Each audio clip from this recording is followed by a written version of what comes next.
क्या आप किसी ऐसी गाड़ी के तलाश में हैं जो समय आने पर बड़े से बड़े पहाड़ तक चढ़ जाए, किसी भी तरह के रास्तों कर रोंद करके निकल जाए, या फिर हाईवे पर अब जब चलाना हो तो वहां पर भी आपको अच्छी सस्टेनेबिलिटी प्रोवाइड करे?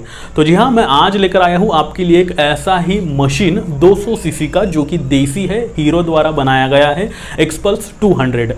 इस गाड़ी की खासियत यह है कि ये ऑफ रोड तो करती ही है, लेकिन हाईवे पर भी काफ़ी अच्छा परफॉर्मेंस आपको प्रोवाइड करती है।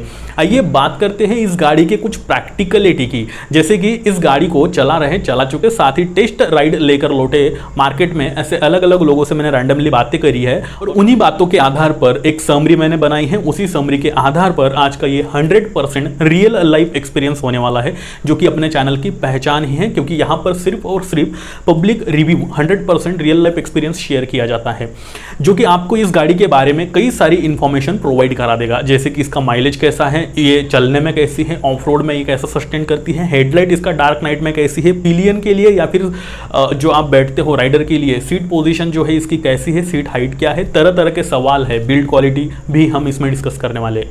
तो सब कुछ जानने के लिए बने रहे मेरे साथ। मैं हूं चेतन पाटिल और आप देख रहे आस्क ऑटो गुरु। लुक ये एक सब्जेक्टिव मैटर होता है, आप इमेज में देख पा रहे हो, इसका लुक आपको कैसा लगता है। पर्सनली मुझे इसका लुक काफ़ी ज़्यादा अच्छा लगता है, फिर भी आप मुझे कमेंट में बताना कि आपको इसका लुक कैसा लगता है।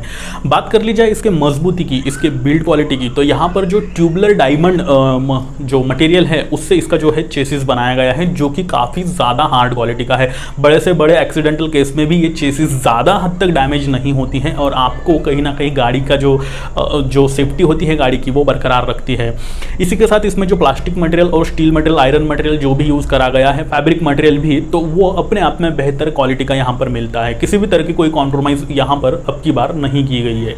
जब हैंडलिंग की बात आती है तो सबसे पहले हम लोग बात कर लेते हैं इसके कर्व वेट की, क्योंकि बॉडी टू वेट रेशो किस हद तक इस गाड़ी में अच्छे से मेंटेन किया गया है वो भी जानना जरूरी है।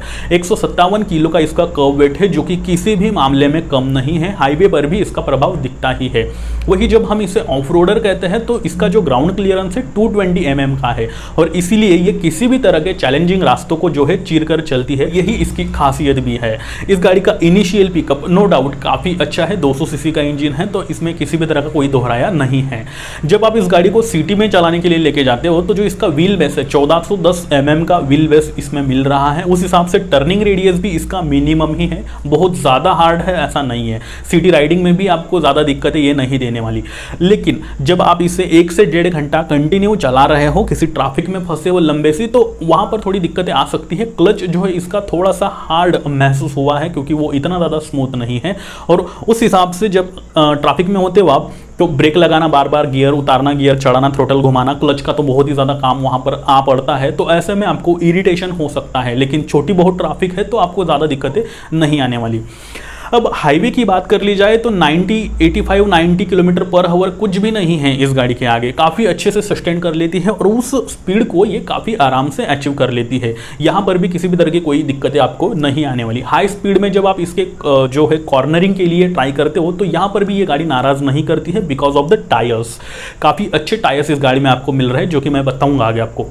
इसी के साथ इस गाड़ी में 5 स्पीड गियर बॉक्स मिल रहे हैं, जो कि इनकी शिफ्टिंग भी काफ़ी अच्छी है। ऐसा नहीं है कि थर्ड या फिर फोर्थ या फिर फर्स्ट या फिर सेकंड कुछ गियर अटकता है या फिर रनिंग में खटकता है, ऐसा कुछ भी नहीं है। तो शिफ्टिंग भी यहाँ पर काफ़ी स्मूथ दी गई है। अब मुद्दे की बात कर लेते हैं। अगर इस गाड़ी पर हट्टे कट्टे 2 बंदे बैठे हैं या फिर वेट है, आप टूरिंग के लिए निकले हो, तो अगर बड़े से बड़े पहाड़ पर आपको चढ़ना है, एक तरह का एक चढ़ान है, तो ऐसे में ये गाड़ी कैसा परफॉर्मेंस करती है। फर्स्ट गियर पे ये उसका पावर जो है अच्छे से दे देती है, सेकंड और थर्ड गियर में भी अच्छे से चढ़ जाती है। लेकिन हाईवे पर जब आप रहते हो, आपको हाई स्पीड की जो नीड जो है आवश्यकता आन पड़ती है। ऐसे में आपको थोड़ा सा 4th गियर और 5th गियर पे पावर जो है ज़्यादा इस गाड़ी में धीरे धीरे जो है वो छोड़ता है, इसका इंजन गाड़ी को पुल करता है। इसका ये मतलब है कि फर्स्ट, सेकंड और थर्ड गियर में 80-90 तक आराम से चली जाती है। 4th गियर में ये 70-75 तक आराम से चली जाती है। बाद में 4th गियर जो है इसका जिस हिसाब से थ्रोटल घुमाने के बाद सडनली पावर छोड़ना चाहिए वैसा नहीं छोड़ता है, धीरे धीरे करके इंजन को जो है पावर देता है, इंजन गाड़ी को पावर देता है और वो चढ़ने लग जाती है। 5th गियर का भी कुछ ऐसा ही है। इसके अलावा इस गाड़ी में किसी भी तरह का कोई पावर लैक महसूस नहीं होता है। आप बड़े से बड़े चढ़ान पर भी इस गाड़ी को आराम से वेट के साथ भी चढ़ा सकते हो, क्योंकि इस गाड़ी में आपको रेडियल टायर्स मिल रहे हैं। और हाँ, ये ट्यूब टायर है, ट्यूबलेस नहीं है, क्योंकि स्पोक व्हील्स भी इसके साथ मिल रहा है आपको।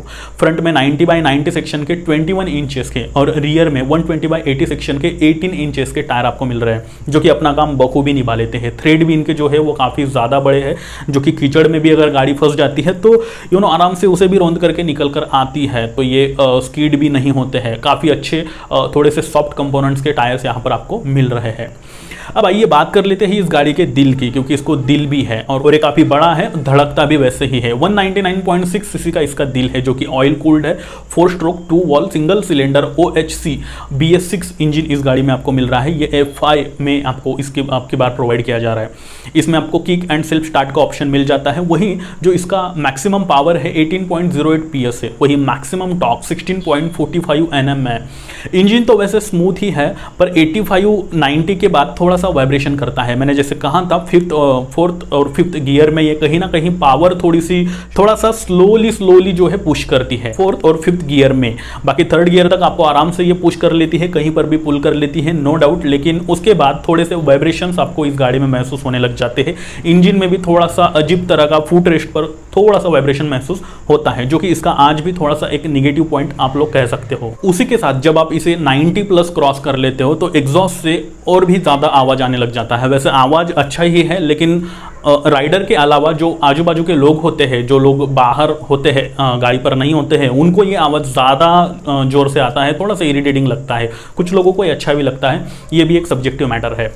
इस गाड़ी की जो ओवरऑल सीट हाइट है 823 mm है। तो अब यहाँ पर 5.8 फीट तक की अगर आपकी हाइट है तो ही आप इस गाड़ी को चला सकते हो। उसके नीचे है तो आपको थोड़ी सी दिक्कतें आ सकती है। इस सीट भी इसकी काफ़ी कंफर्टेबल है, थोड़ी सी कुशनिंग और कंफर्टेबल हो सकती थी, हार्ड लगी हुई है, जो कि लॉन्ग राइड में थोड़ा सा आराम करने पे मजबूर कर देगी। इसके अलावा किसी भी तरह का कोई प्रॉब्लम नहीं है। पिलियन के लिए भी ये बेहतरीन सीट यहाँ पर आपको मिल रही है। लेकिन खैर, सीट भले ही आपको थोड़ी सी हार्ड मिल रही है, लेकिन उसकी कमी जो है वो इसके सस्पेंशंस पूरे कर देते हैं। सस्पेंशंस वाकई लाजवाब इस गाड़ी में आपको मिल रहे हैं, जो कि इस सेगमेंट में शायद ही किसी गाड़ी में लगाए गए हैं, क्योंकि ये बहुत ही ज़्यादा सॉफ्ट है। फ्रंट में telescopic with dual due Bush और रियर में 10 स्टेप एडजस्टेबल मोनोशॉक सस्पेंशंस मिल रहे हैं, जो कि अपना काम बखूबी निभा लेते हैं।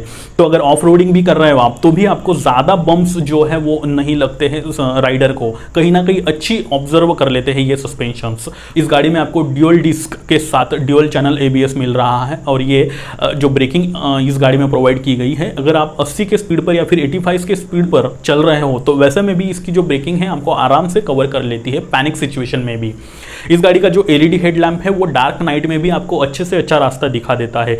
कभी कभार दिक्कतें तब आती है जब सामने से कोई बड़ा ट्रक आ जाए और आप हाईवे पर हो, बारिश गिरी है, डार्क नाइट है, तो थोड़ा बहुत आपको प्रॉब्लम आ सकता है विजुअल एबिलिटी के लिए। इसके अलावा किसी भी तरह का कोई प्रॉब्लम आपको इस गाड़ी का हेडलाइट नहीं देने वाला। माइलेज और टैंक कैपेसिटी ये बहुत ही ज़्यादा ज़रूरी पॉइंट है। तो यहाँ पर 13 लीटर का फ्यूल टैंक कैपेसिटी मिल रहा है। 35 से लेकर 40 kmpl तक का माइलेज आपको मिल सकता है। माइलेज हमेशा डिपेंड करता है आप लोगों की राइडिंग स्किल पे। एक जितने लोगों से मैंने बातें करी है उनमें से कई सारे लोगों को 35 तक मिल रहा है, कुछ लोगों को 40 तक मिल रहा है, कुछ को 40 से नीचे मिल रहा है, कुछ लोगों को 35 से नीचे मिल रहा है। तो वही चीज़ है, अलग अलग लोगों को अलग अलग माइलेज मिलता है। वही प्राइस भी अलग अलग सिटी में अलग अलग होती है, मुंबई, दिल्ली, चेन्नई, कोलकाता, हैदराबाद, पुणे, हर जगह। एक शोरूम की अगर मैं प्राइस बताना चाहूँ आपके अंदाजा आने के लिए, तो यहाँ पे 1,10,000 से लेके 1,25,000 तक इसके अलग अलग वेरिएंट आपको अवेलेबल हो जाते हैं एक शोरूम के हिसाब से। तो आप आपके नज़दीकी शोरूम में जाकर इसके जो ऑन रोड प्राइस है आपके सिटी में वो कंफर्म कर सकते हो। अब अगर मैं इस गाड़ी के लिए प्रैक्टिकल बात करूँ तो देखो, इसकी सर्विस नेटवर्क्स की और पार्ट्स अवेलेबिलिटी की अगर बात कर ली जाए तो ये गाड़ी रूरल एरियाज़ में इतनी ज़्यादा पसंद नहीं की जाती है, और ना ही इसका क्रेज़ है। इसका क्रेज सिर्फ उन लोगों को है जो कि अक्सर लॉन्ग राइड्स में जाते हैं, या फिर लद्दाख वगैरह उस साइड में रहने वाले लोग, या फिर बहुत ही ज़्यादा दूर दूर तक घूमने वाले लोग, टूरर्स लोग जिसे कहते हैं, उन लोगों के लिए इसका क्रेज है और वही लोग ज़्यादातर इसे परचेस करते हैं। सिटी में रहने वाले इक्का दुक्का किसी के पास दिख गई तो दिख गई। ऐसे में जो इसके स्पेयर पार्ट है वो आपको सिटी में तो अवेलेबल हो जाएंगे, या फिर सिटी के आसपास के एरिया में भी अवेलेबल हो जाएंगे, लेकिन ऐसे किसी रूरल एरिया में जहाँ पर आप रात में फंस गए हो और किसी मैकेनिक को फ़ोन करके बुला रहे हो, उसके पास इसके स्पेयर पार्ट शायद ही आपको अवेलेबल हो पाएंगे।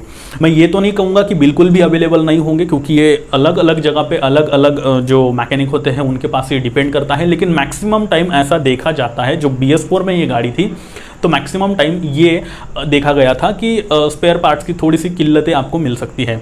अवेलेबल नहीं हो पाएगा। Maintenance cost, one time maintenance cost अगर बात करूँ तो 400 से लेकर 700 रुपीज़ के बीच में आपको आने वाला है। इसके अलावा अगर आप कोई मेजर पार्ट इस गाड़ी का चेंज करते हो तो वो उसकी कॉस्ट अलग से लगेगी। अब अगर मोरल की बात कर ली जाए, क्या आपको इस गाड़ी को खरीदना चाहिए या फिर किन लोगों को ये गाड़ी खरीदनी चाहिए, क्योंकि 1,10,000 से लेके 1,25,000 एक शोरूम की हम लोग प्राइस पे कर रहे हैं, तो क्या इस प्राइस रेंज में इससे बेहतर कोई ऑप्शन है? तो देखो, अगर ये सवाल पर्सनली मुझसे पूछा जाए तो मैं आपके लिए एक सजेशन देना चाहूँगा कि अगर आपकी हाइट, सबसे पहला पॉइंट तो यही है मेरा कि अगर आपकी हाइट 5.7 या फिर 5.8 फीट तक है तो आप इसे खरीदें, या फिर उसके ऊपर है तो फिर बात ही अलग है, आप खरीद सकते हो। उसके नीचे है तो थोड़ी सी मुश्किलें आ सकती हैं। फर्स्ट, सेकेंड, अगर आपकी मैक्सिमम लॉन्ग राइड होती है और लॉन्ग राइड के साथ साथ बहुत ही ज़्यादा ख़राब रास्तों पर आपका चलना होता है, ओबड़ खाबड़ रास्ते हैं या फिर पहाड़ों वाले रास्ते हैं, तो ऐसे में ही आपको ये गाड़ी जो है फ़ायदेमंद साबित हो सकती है। तो इन लोगों के लिए ये बेस्ट रहेगी। सिटी राइडिंग के लिए भी ये गाड़ी आप खरीद सकते हो, लेकिन इतना ज़्यादा वहाँ पर वैल्यू फॉर मनी ऑप्शन ये अवेलेबल नहीं होगा। इसी के साथ मैं चेतन पाटिल आपसे फिर से एक बार गुजारिश करना चाहूँगा कि अगर आप लोग चाहते हो कि आपके कार और बाइक से रिलेटेड सभी सवालों के जवाब आपको एक ही चैनल पर अवेलेबल हो जाए, ऐसा आपको लगता है, तो ये चैनल सिर्फ आपके लिए है, इसे सब्सक्राइब करना ना भूलें। साथ ही अगर आपने अभी भी मुझे इंस्टा और ट्विटर पर फॉलो नहीं कर रखा है तो वहां पर भी आप मुझे फॉलो कर सकते हो, क्योंकि आपके सभी सवालों के जवाब वहां पर भी दिए जाते हैं।